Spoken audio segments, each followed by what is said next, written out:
Let's kick off in Southern Africa, where millionaire businessman Sam Matekane has been unveiled as Lesotho's new prime minister. He took the oath of office in front of thousands of Lesotho and Southern Africa presidents and the capital, Maseru. The 64-year-old is a well-regarded businessman in Lesotho, but a novice to politics. His 6-month-old political party won recent elections with a huge margin, but fell short of the majority. He will lead Lesotho after forming a coalition with 2 smaller parties. Political observers interpret his triumph as a proof that Lesotho citizens desire new leadership. Now joining us to discuss this is Silence Charumbira, who is the Deputy Editor, Lesotho Times. Thank you for joining us, Silence. Thank you so much for having me. All right, so let's get to it. Now that the millionaire, the business, of course, mogul, has been unveiled as Lesotho's new prime minister, what do you make of this development?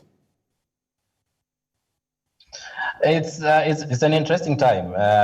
It's new experiences all around. The guy has no experience whatsoever in political, in public administration, but he's a renowned businessman. He has won several awards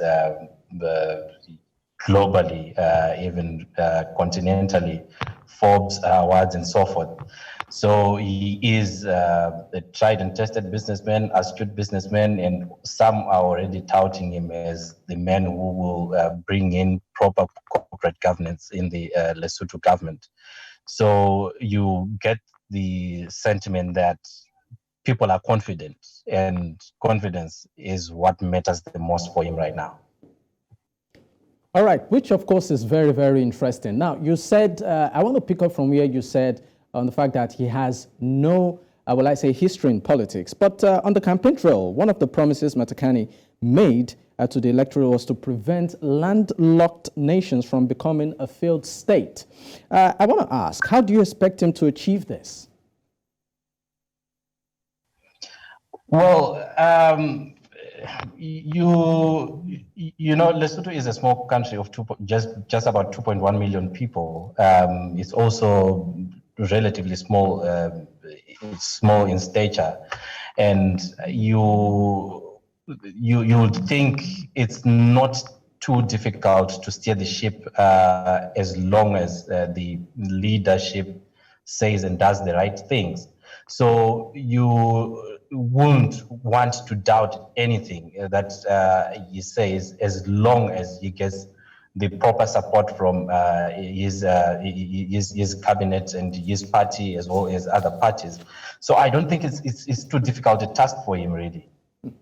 All right. Still on, of course, the political situation in Lesotho, part of it is political instability, which, of course, has plagued the country for quite a while. How do you hope he resolves these issues without any political experience? I think the lack of political experience is actually the advantage that he has this time around. Business people, the way they do things is they have bottom lines, they have things that need to be achieved. Sam Matekane is one such person. He's done a lot, he's achieved a lot in this small country.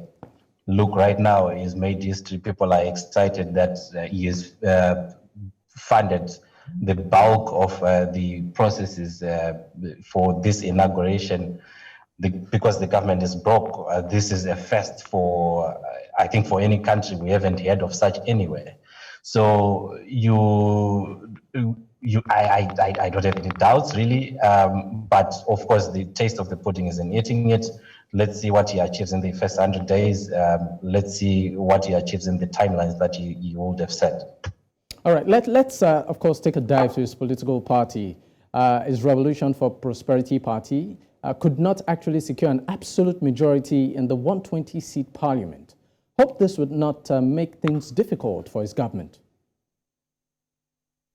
I don't think so. Previous elections, parties did not get to 56, which he managed to get after, campaigning for just 6 months. It's staggering what he's managed to achieve in such a short space of time. You also will know that there is only a few people in that party who have actual political experience. The rest of them are captains of industry. Some of them have been central bank governor. You've got the former chief justice. So you get the sense that you are dealing with a party with people who know what they want, who know what needs to be done, who have seen things going bad.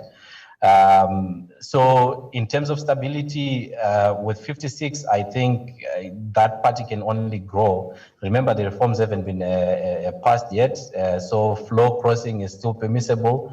It's not a far-fetched idea to think that we will see, once Parliament starts sitting, we will see a few MPs from the opposition actually crossing the floor into the RFP. So I don't think instability is going to be his biggest problem.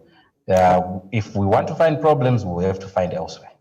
All right, you seem pretty optimistic. Thank you for your time, though, Silence Charumbira. Thank you so much for having me.